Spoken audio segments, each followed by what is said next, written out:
నమస్తే రమగారు. నమస్తే జయ. రమగారు, ముక్కోటి ఏకాదశి దగ్గరలోకి వచ్చేసాము. మరి ఆ రోజు యొక్క విశిష్టత, మనం ఏం చేయాలి, ఎట్లాగో స్వామివారిని ఎలా దర్శించుకోవాలి ఉత్తర ద్వార దర్శనం చేస్తాం. ఈరోజు వైకుంఠ ద్వారాలు తెరిచుంటాయట. ఎవరెవరు స్వామిని ఈ రోజున దేవాలయ దర్శనం చేస్తారు, విష్ణువాలయాలు ఏ విష్ణువాలయాన్ని దర్శించినా కూడా మోక్షం వస్తుంది అని చెప్తారు. అంటే మళ్ళీ కార్తీక పురాణంలో లాగా ప్రశ్నలు ఉంటాయి, అప్పుడే వచ్చేస్తాయా, అలాగే వచ్చేస్తుందా, ఓసారి చూస్తే వచ్చేస్తుందా అని. ఓసారి చూస్తే రాదు, కానీ అవకాశం వస్తుంది. మనం ఒక ఊరు వెళ్ళాలి, బస్సు ఎక్కాలి. అవును, మీ ఇంట్లో ఉంటే బస్సు ఎక్కుతావు, నువ్వు బస్ స్టాండ్కి రావద్దు, రావాలిగా. బస్ స్టాండ్కి వస్తే 36 బస్సులు ఉంటాయి. ఏదో ఒక ఊరు వెళ్ళేందుకు ఒక మార్గం కనిపిస్తుంది, అంతేగా. అది అట్లా ఆలోచించాలి. అది అన్ని బస్సుల్లో ఏదో ఒక బస్సు నీది. నువ్వు మోక్ష ద్వారానికి బస్సు ఎక్కుతావా, ఇంకేదైనా పక్క ఊరికి బస్సు ఎక్కుతావా, అది వేరే కథ. మనకు కావాల్సినవి ఏవైనా. కర్మక్షయం జరుగుతుంది. మనం ఎన్నో రకాలు చేసుకొని ఉంటాం కదా, అవి తగ్గుతాయి, వాటిని ఖర్చు పెడతాం మనం. స్వామిని దర్శించడం వల్ల పుణ్యబలం పెరిగి కర్మక్షయం అవుతుంది, కర్మలు నశిస్తాయి. కాబట్టి తప్పకుండా ఈరోజు ఏకాదశి నాడు ఏం చెప్పబడిందో అది ఆచరించాలి. ఇప్పుడు ఏమిటి ఏకాదశి, ఏం చెప్పబడింది?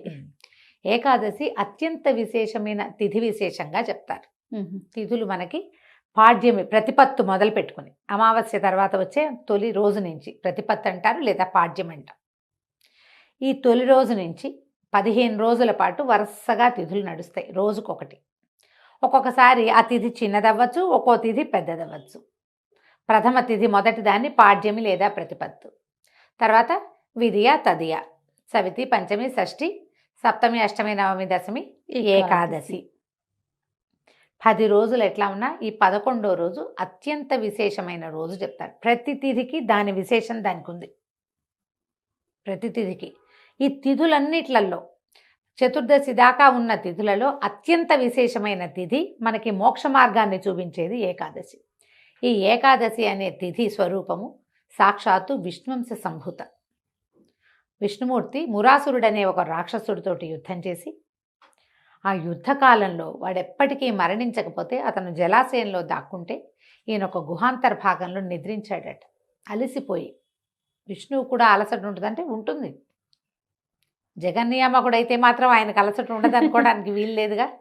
ఏదో కారణంతో అలసిపోయాడు. ఆయనకు ఒక ఇంత విశ్రాంతి తీసుకుంటుంటే ఆ మురాసురుడు నీటిలోంచి వచ్చేసి గుహాంతర భాగంలోకి ప్రవేశించి విష్ణువు మీదకి ఆయుధం ఎత్తాడు.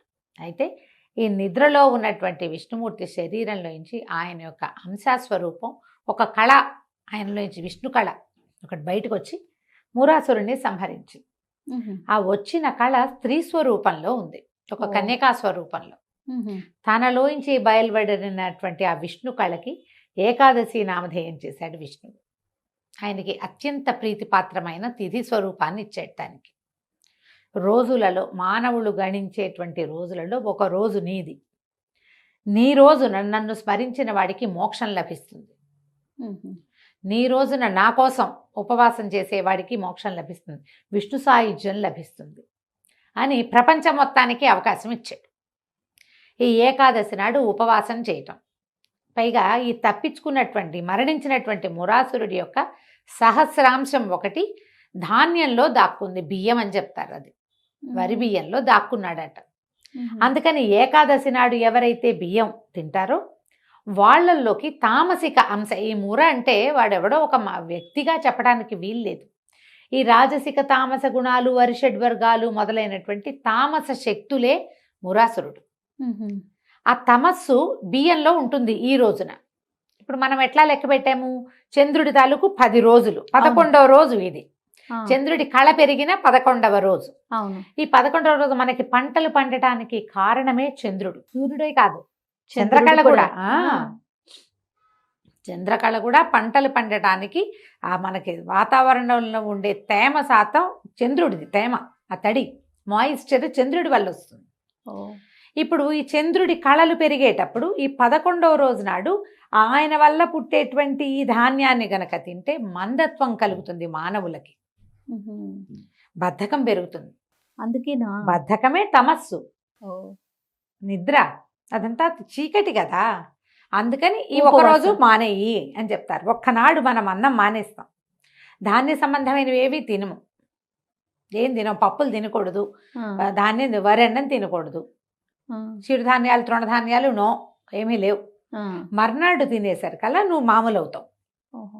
ఈ ఒక రోజు తప్పించడానికి ఈ రోజును పెట్టారు. 10వ నాటికి దాంట్లో వచ్చేటువంటి ఆ ప్రత్యేకమైన తమస్సుని జయించటానికి మన ఏకాదశి నాడు ఏమి తినకండి, ద్వాదశి నాడు అన్నదానం చేస్తాం. మనము తింటాము, అందరికీ దానం ఇతరులకి చేస్తాం. భోజనం పెడతాం.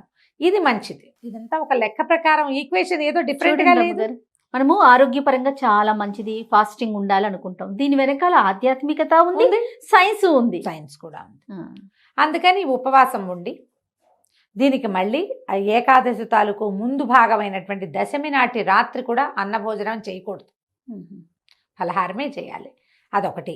ఏకాదశి నాడు 2 పూటలు 3 పూటలు, ద్వాదశి నాడు ఉదయం అన్నం భోజనం చేయటం, అందరికీ పెట్టడం. మళ్ళీ ద్వాదశి నాటి రాత్రి కూడా అన్నం తినకూడదు. మనని ఎన్ని పూటలు మాన్పించారు అన్నము? దశమి, ఏకాదశి 2, ద్వాదశి రాత్రి 4 పూటలు. ప్రతి 15 రోజులకు ఒకసారి 4 పూటలు నో అన్నము.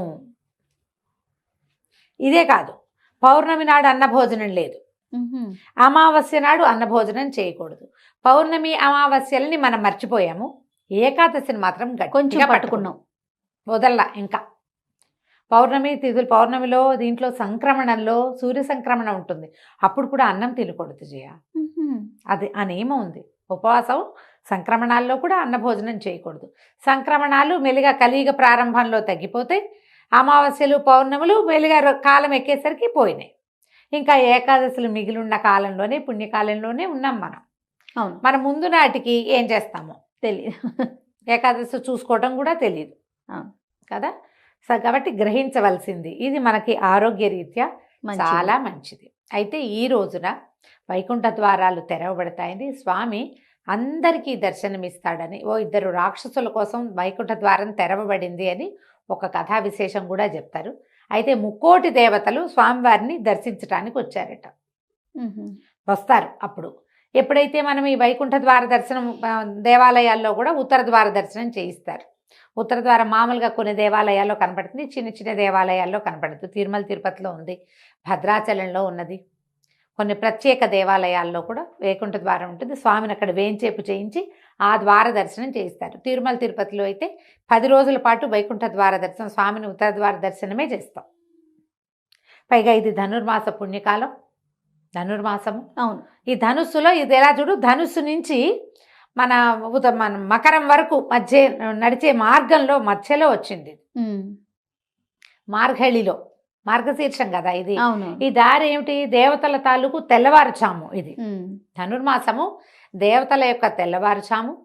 వాళ్ళు లేచేది ఎప్పుడు? పూర్తిగా మకర సంక్రమణానికి. ఉమ్. సంక్రమణానికి దగ్గరయ్యే కాలంలోనే మనకి ఇది ఇంచుమించుగా వస్తుంది, అంతే కదా లెక్క. అవును. అవును.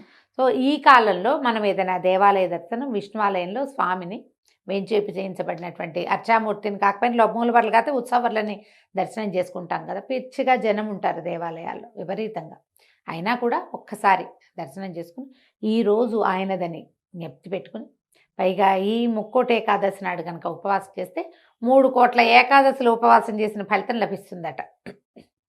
అదొక పాయింట్ చెప్తారు. ఉమ్. మనం ఇప్పటిదాకా చేయము. మనకి మన సంవత్సరం అంతా ఉన్నాయి కదా, నెలకి 2 చొప్పున 24 ఏకాదశులు వస్తాయి మనకి. సంవత్సరం అంతా సంవత్సరం అంతా కలిపి నెలకి 2 కదా, అంతే కదా. 12 రోజులు 24. ఈ ఒక్కటి చేస్తే మిగిలిన 23 సార్లు చేసిన ఫలితం కూడా లభిస్తుంది. ఈసారి శనివారం కూడా 23వ తారీఖు డిసెంబర్ 23 శనివారం నాడు వచ్చింది. శనివారం కూడా కలిసి వస్తే మరింత విశేషం అని చెప్తారు. శనివారం విష్ణు వారంగా చెప్పుకుంటాం కదా, వెంకటేశ్వర స్వామి వారికి శనివారాలే మనం ఉపవాసం. అవును. అవును. ఇప్పుడు ఇలాంటప్పుడు ఉపవాసం ఉండి శివాలయానికి వెళ్ళినా కూడా ఫలితం లభిస్తామా? అందులో ఏ అనుమానము లేదు. ఉత్తర ద్వారంలో స్వామి ప్రత్యేకంగా వేంచేసి ఉంటాడు కాబట్టి వేంచేసి ఉన్న సమయంలో చూడగలిగితే మహత్తరంగా ఉంటుంది. అన్నము వద్దు, తద్భిన్నమైనవి అన్నం వాడకుండా, బియ్యం వాడకుండా చేసే ఏ పదార్థమైనా తినచ్చు. ఫ్రెష్ పళ్ళు తినచ్చు, పాల సంబంధమైనవి తీసుకోవచ్చు. జబ్బుగా ఉన్నవాళ్ళు, అనారోగ్యస్తులు, పెద్దవాళ్ళు, గర్భిణులు, గర్భవతులు, వీళ్ళు ఉండకపోవటమే మంచిది. భగవద్ ధ్యానం చేసుకోండి. ఉపవాసం అంటే భగవంతుని సమీప వసనము, అక్కడ నివసించటము. ఆహారం మానేసే కాదు, మిగతా ఆహారం అవసరమైందని తీసుకున్నా ఈ రోజున దుర్భాషలాడటము, కొట్లాడటము, పోట్లాడటము, అనవసరమైన పనులు చేయటము, ఏవైనా చేయకూడనివి. ఇందులో మన ఏం చెప్తారంటే దాంపత్యంలో పాల్గొనకూడదు, బ్రహ్మచర్యంలో ఉండాలి, అవన్నీ నియమాలు ఉన్నాయి. మనం నియమం పూర్తిగా ఏకాదశి ఉపవాసం ఉంటే ఈ నియమం పాటించటం, లేదా కనీసం ఒక దేవాలయ దర్శనం చేసుకోవటం, విష్ణునామ సంకీర్తన చేసుకోవటం, విష్ణు సహస్రనామాన్ని చదువుకోవటం. ఈరోజు గీతా జయంతి కూడా అని చెప్తారు. ఈ రోజునే ఇదే రోజున హాలాహలము అమృతము రెండు పుట్టినాయి సముద్రంలోంచి అని చెప్తారు. ఉదయకాలంలో హాలాహలం పుడితే ఆయన శివుడు స్వీకరించాడు, సాయంకాలం వేళ అమృతం పుట్టింది. ఇది ఒక కథ. కథనాలు బోల్డ్ అని ఉంటాయి కదండి. అక్కడి నుంచి ఈ రోజునే గీతా బోధ చేశాడు. భగవద్గీత బోధింపబడిన రోజు, యుద్ధం మొదలు పెట్టారు అని చెప్తారు. కాబట్టి గీతా జయంతి కూడా మనం జరుపుకోవచ్చు. భగవద్గీత చదువుకోవచ్చు, భాగవతం చదువుకోవచ్చు, రామాయణం చదువుకోవచ్చు. ఏదైనా సరే భగవంతునికి గుణకథనం చేసేటువంటి ఏ కథా విశేషాన్నైనా వినచ్చు, చదువుకోవచ్చు, చెప్పచ్చు, స్తోత్రపారాయణ చేసుకోవచ్చు, విష్ణునామ సంకీర్తన, హరే రామ రామ రామ హరే హరే, హరే కృష్ణ కృష్ణ కృష్ణ హరే హరే. ఈ ఒక్కటైనా రోజంతా అనుకోండి, ఖాళీగా ఉన్నప్పుడు స్మరించుకోవటము. అవకాశం ఉన్నవాళ్ళు ఉపవాసం ఉండొచ్చు, భగవద్ దర్శనం చేసుకోవచ్చు. తప్పకుండా రమ్మగారు. నమస్తే. నమస్తే జయ.